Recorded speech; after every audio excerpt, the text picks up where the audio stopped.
May 12, 1945.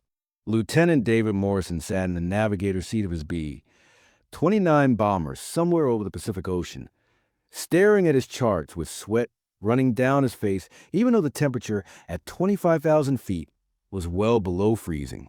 He'd been navigating for the 20th Air Force for 9 months, flown 37 missions over Japan without a single mistake, and earned a reputation as one of the most reliable navigators in his squadron. But right now, looking at the compass readings that didn't match his calculations and the fuel gauges that showed they'd been flying 2 hours longer than planned, he realized he'd made a mistake that could kill everyone on board. His hands shook as he recalculated their position for the third time, hoping the numbers would somehow change. They didn't. The crew thought they were headed home to Tinian. They weren't. Morrison had confidence problems because the mission had gone perfectly up until the moment he'd written down the wrong wind speed, just one simple number that sent him flying the wrong direction while he sat there thinking everything was fine. The B-29 was supposed to be the most advanced bomber in the war, packed with technology that should have made navigation easier, but all the gadgets in the world couldn't fix a bad number written on a chart. Then the radio operator shouted that he was picking up Japanese broadcasts. Strong signals. Closed signals. Morrison's stomach dropped because they should have been 200 miles from any Japanese-held territory by now, flying over empty ocean toward safety. His pilot's voice came through the intercom, calm but with an edge that made it clear he wanted answers fast. Quick thing before we continue. Hit subscribe if you want more incredible WW2 stories like this, because we're building something special here, and you'll want to be part of it. What Morrison didn't know was that his mistake had accidentally taken him over one of the most heavily guarded secrets in the entire Japanese empire, a fuel storage facility that American intelligence had been trying to locate for 8 months, and in about 30 minutes his cameras would capture photographs that would change the entire bombing strategy for the Pacific War. This is a story of how one navigator's worst day became one of the luckiest breaks the Allies ever caught. The mission had started simple enough because Morrison and his crew were supposed to photograph industrial targets near Osaka, drop their bombs, and head straight back to base following a route that kept them away from the worst of Japanese air defenses. Morrison had flown this type of mission dozens of times, following the same basic pattern where you go in fast, hit your target, and get out before the fighters can scramble. But weather over the target had been worse than forecast. Thick clouds had forced them to circle for 40 minutes burning fuel they couldn't spare while Morrison recalculated their route home.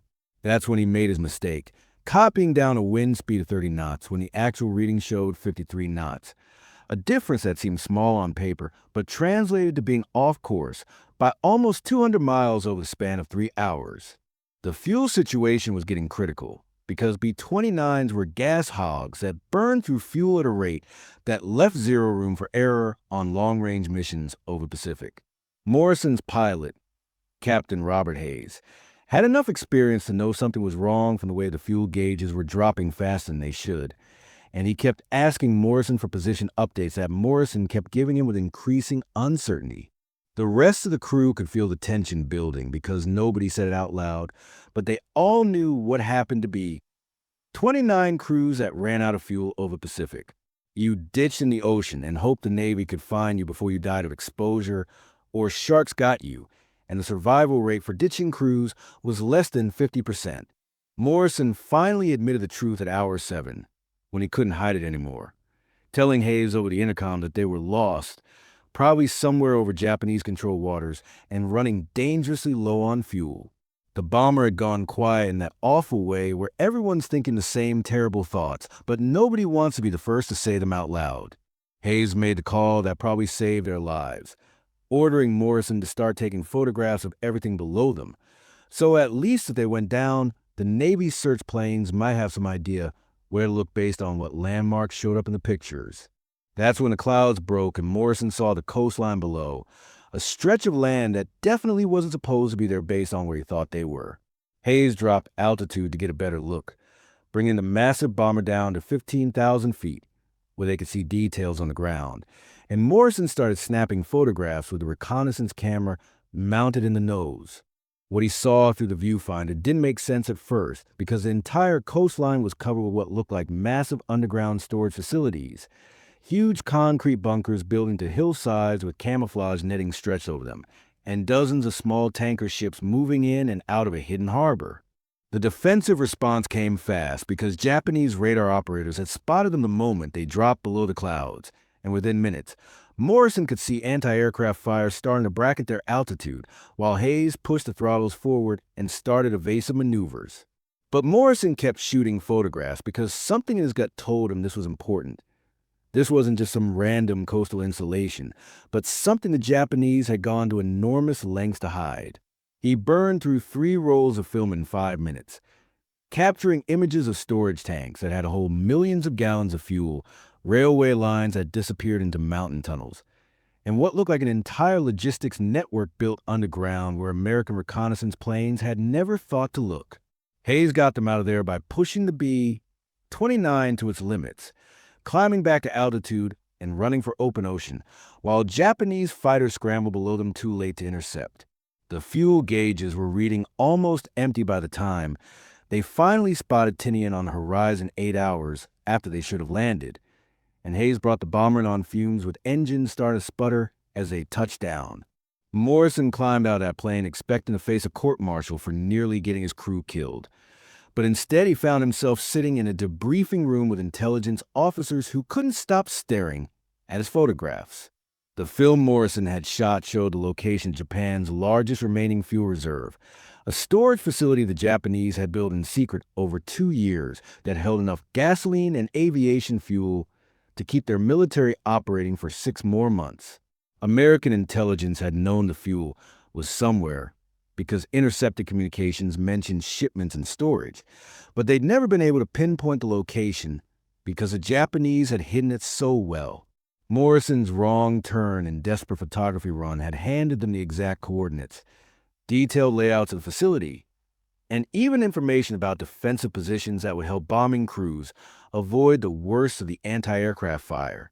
3 weeks later, over 200 B-29s hit that fuel depot in one of the largest bombing raids of the entire Pacific campaign, and reconnaissance photos taken after the raid showed the facility completely destroyed with fires burning for 6 days straight. The Japanese lost about 40% of their remaining fuel reserves in a single night, and military historians later calculated that the raid shortened the war by forcing Japan to dramatically reduce naval and air operations because they simply didn't have the fuel to keep fighting at full strength. Morrison never navigated another combat mission because the Army Air Force pulled him off flight duty and assigned him to train other navigators, using his mistake as a teaching tool about double-checking calculations and having backup plans when things go wrong.